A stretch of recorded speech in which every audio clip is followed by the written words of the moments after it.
Ryan Brown from CNN. Hello, Colonel. Thank you for doing this. Just one quick one on these Turkish airstrikes.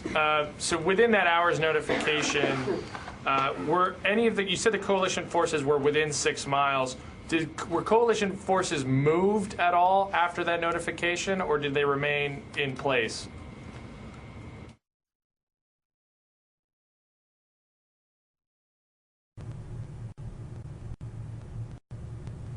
Yeah, I don't know what their movements were. I just know that there was an inadequate amount of time to clear all of our forces away from what is a very significantly sized area. So we didn't have exact fidelity on where the strikes would occur, and not an enormous amount of time to have our forces react.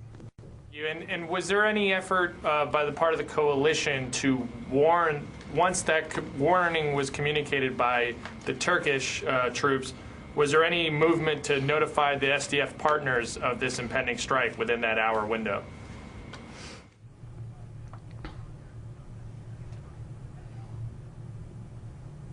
Well, there's not really enough time to do that within that hour window, and there's not really enough fidelity on exactly who was being struck in order to even consider doing so. So this was a notification that strikes were going to occur against terrorists. NATO ally, Turkey is a NATO ally. So there's not really enough information there for us to know exactly who was being struck or exactly where the strikes were going to occur. So this was just an unfortunate set of incidents. And it resulted in the deaths of many forces who had been very effective in fighting ISIS.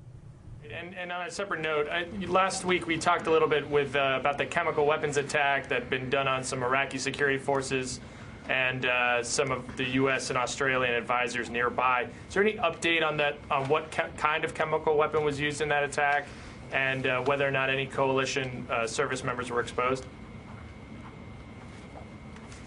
Office wardens. At this time, all personnel secure all classified material and remain in your office spaces. Do not attempt. I don't know if you can hear all this, but it's a near-deafening exercise that's going to be done here, and I need to just take a quick pause while we finish that. Sorry about that.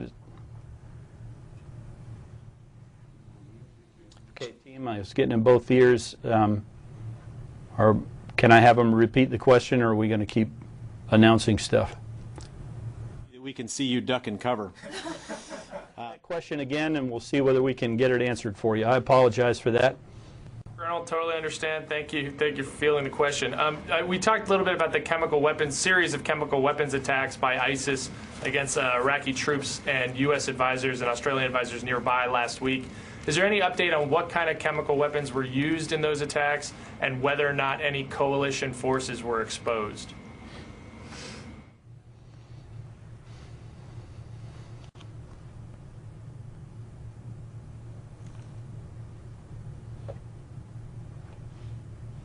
Well, coalition forces became aware of a chemical attack. They left the area. They donned their equipment. Where they were tested, none of them showed any negative effects from being in that area.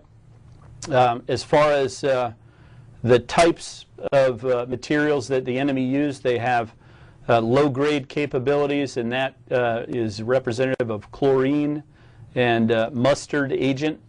Sometimes I see that reported as mustard gas. That's not correct. It's mustard agent. So it disperses into a very small area whenever these munitions go off. These munitions are not especially effective about anything except creating a public narrative. So they're not as effective even as explosive rounds, but they do get some attention. Okay, next to Corey Dickstein, Stars and Stripes. Hey, sir. Ryan actually asked my main question, but I do want to make sure I'm clear on the troops that were 6 miles from the strikes Turkey conducted. Those were in Syria, not Iraq, correct?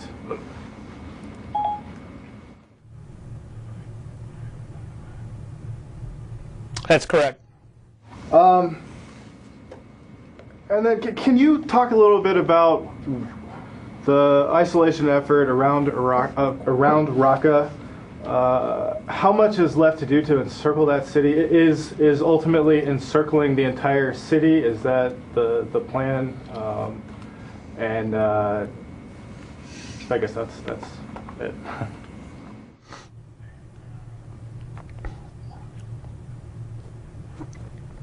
Yep. More than 8,000 square kilometers have been cleared by our partner force, the Syrian Democratic Forces and the Syrian Arab Coalition, as they begin isolating Raqqa. So they have them largely isolated to the north, to the east, and to the west. Some significant clearing operations still have to occur in Tabqa city. That is west of Raqqa. Once that area, which has been a big staging area for ISIS, it's also a place with their main prison and a significant number of fighters, maybe somewhere on the order of 700 or so.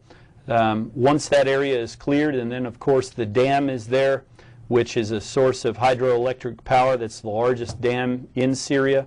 Once that area has been cleared, then the cordon that our partner forces have continued to close toward Raqqa, they'll continue that effort and get the city where it's really completely isolated to the north, to the east, and to the west. All the main roads out of Raqqa will be completely blocked and controlled by them. There is very harsh and difficult terrain to the south, and of course this is not a very hospitable area for anybody that wants to try to get out of there. We'll continue working with partnered forces to disrupt what few enemy would try to go into that area. So the city will be completely isolated, and then at a time of our partner forces choosing, they'll move in and liberate the city as they've done in many other areas. Go ahead. How far are the SDF forces from the Tabqa Dam at this point? And do you have any idea how much more effort would go into securing that area?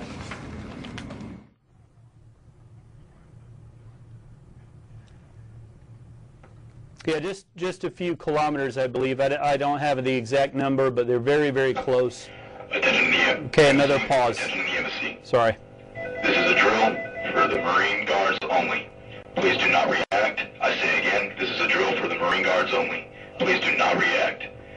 There's an intruder in the chancery. Lock all doors and report anything suspicious to your office wardens. At this time, all personnel secure all classified material and remain in your office spaces. Do not attempt to capture or interfere with the intruders. Stand by for further instruction by post 1. Okay, I think we can resume. I don't know if I've got a question hanging there. Okay. Next to Tony Capaccio from Bloomberg. Hi, John. I have a non-Turkish question. In the three weeks since the Syria strikes took place, has the Syrian government taken any, or the Syrian military taken any steps to paint U.S. aircraft or interfere in any way with the encirclement of Raqqa or U.S. operations in Syria?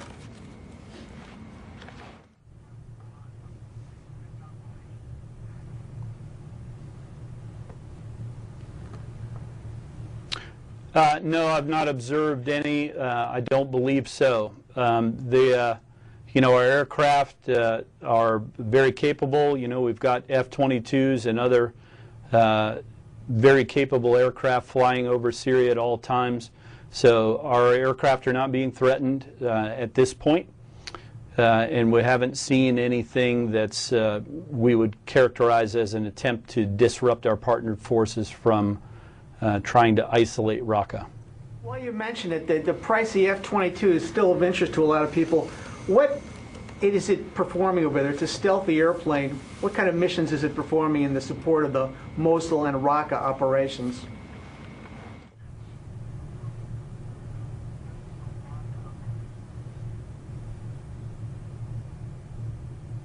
Well, they do defensive counter-air patrols over Syria, and then they are also capable of dropping munitions, including the small diameter bomb. These are very important weapons, especially when you get into dense urban terrain, because it's a 250-pound weapon, much smaller, and it can be delivered with precision to create precision effects and destroy targets, to make the way for our partnered forces advance, or to take out enemy leadership targets, or targets that have to be struck with precision. So it's a very important capability, and it's one that's doing its job here, in Iraq and Syria. And one other area